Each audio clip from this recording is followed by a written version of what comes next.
Does she even have a leg to stand on with this? But the rumor is that she may be suing Disney for wrongful termination. Rachel Zegler is suing Disney after they terminate her contracts, and not just Disney, but Sony, Paramount, and Lionsgate are reportedly cutting ties too.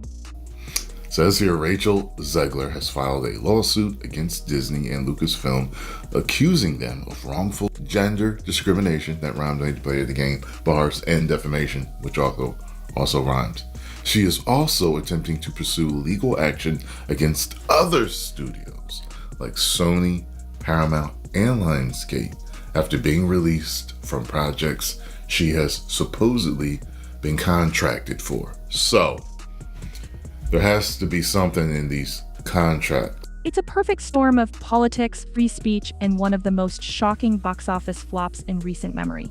What was once touted as her golden ticket to billion-dollar stardom has spiraled into a career minefield. Now the real question is, can Zegler turn this PR nightmare into a legal victory? Gender discrimination and defamation? How's it gender discrimination? I don't get that one. I don't know about that, because everything I think that they put out, and like almost everything is stuff that she said and she did to herself. Snow White was supposed to be the movie that cemented Rachel Zegler's status as Hollywood's next A-lister. Instead, its disastrous performance is being pinned squarely on her shoulders, with studios yanking future projects left and right. Before we dive into how everything started unraveling, hit that like button and subscribe if you're into deep dives like this. We cut through the Hollywood noise, just facts, receipts, and a dash of chaos. You'll want to see how this one ends. The fallout is massive, and the stakes couldn't be higher. According to various industry whispers, Zegler's legal team is gearing up to accuse Disney and by extension several other major studios of wrongful termination and blacklisting. The reasoning: they believe her outspoken political stances are being used as a convenient scapegoat for Snow White's abysmal box office performance. Let's be real. In an industry known for cutthroat deals and airtight contracts, this isn't exactly far-fetched. Just ask Gina Carano or Melissa Barrera, who've both been shown the door after voicing controversial opinions. But does voicing solidarity with Palestine or criticizing Donald Trump truly warrant a career-crushing response? That's the question fueling this entire saga. On paper, it seems almost absurd. At the height of her buzz, Zegler was attached to multiple franchises, Disney reboots, potential Paramount blockbusters, and rumored Sony deals.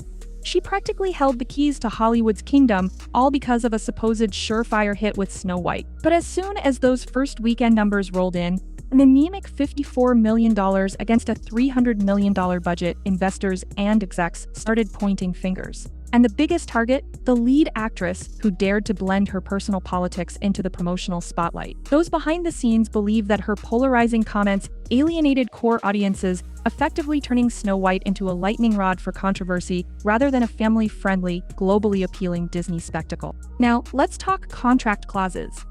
Hollywood deals are famously stuffed with legal fine print to protect studios from financial and reputational damage.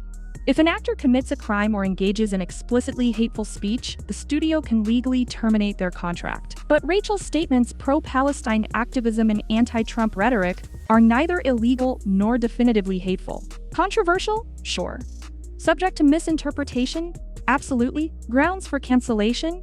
That's what the courts may end up deciding. And if her legal team can argue there was nothing in her contract specifying that political positions alone could lead to termination, then Disney and other studios might find themselves facing an uphill battle in court. It's eerily similar to the Gina Carano situation. Carano compared the treatment of conservatives to events in 1930s Germany, a statement many found offensive. Disney dropped her from The Mandalorian and other Star Wars projects, prompting Carano to sue for wrongful termination and alleged blacklist.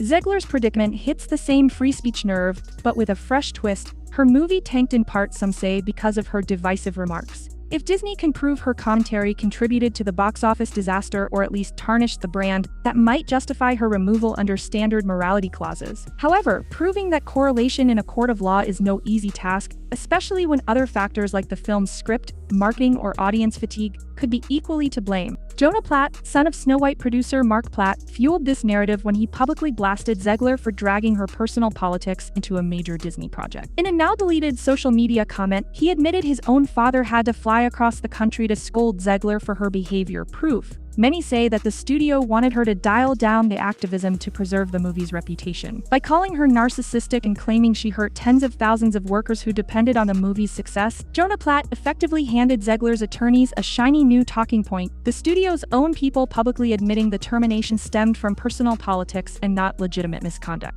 Industry analysts point out this could have a chilling effect on up-and-coming performers. Consider Florence Pugh, the lead in Marvel's Thunderbolts, who also shared social media posts advocating for Palestine. If Disney chooses to penalize Pugh the same way they did Zegler, we might see a trend. Studios clamping down on any political expression that could harm box office receipts. After all, most big-budget films rely on global markets, and politics, especially around Middle Eastern conflicts, can tank a film's overseas prospects if not handled carefully. A lot of observers are also questioning the finances. Snow White cost around $300 million, possibly more, to produce and market, yet is on track to make a mere $69 million domestically, if you listen to industry projections. That kind of shortfall enrages investors, who often demand swift, visible action to right the ship, or at least salvage future endeavors. For them, cutting ties with Zegler could be viewed as a logical damage control measure, but from a legal standpoint, it's not so simple. If there's no airtight clause regarding political statements, Zegler's claim that she was unjustly blacklisted might actually hold water, particularly in today's climate where free speech is a hot-button issue in entertainment law. Let's not forget about the fans in all of this. Some are calling for a boycott of Disney, branding the company hypocritical for professing to champion diversity and inclusivity while stamping out personal expression. Others are cheering Disney on, citing the bottom line and the rights of the silent majority, who want politics kept far from their escapist entertainment. When you add social media hysteria, tabloids, and 24/7 news coverage, it becomes clear this fiasco is more than just a simple "you're fired." It's a battleground for how modern Hollywood addresses activism, audience polarizations, and the delicate balance between brand protection and creative freedom. On top of that, the parallels to Gina Carano keep stacking up. Both Carano and Zegler have been accused of stirring controversy online, both faced abrupt contract terminations from Disney-centric properties, and both now appear to be on a trajectory to test how far a studio can go in policing the personal speech of its talent. Carano's lawsuit is still winding through the system.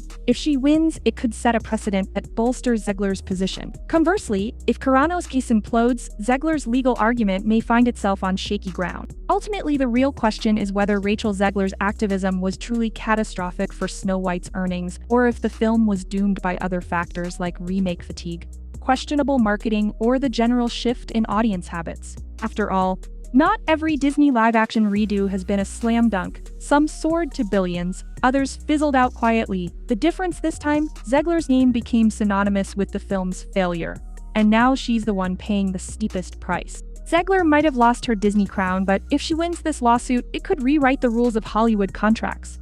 What do you think? Did she bring this on herself, or is she a free speech hero caught in a corporate crossfire? Leave your thoughts down below. Smash that like button if you haven't already, and stay tuned right here for the latest celebrity chaos. This is Chloe Rhodes Talks, where the drama never sleeps. Catch you in the next one.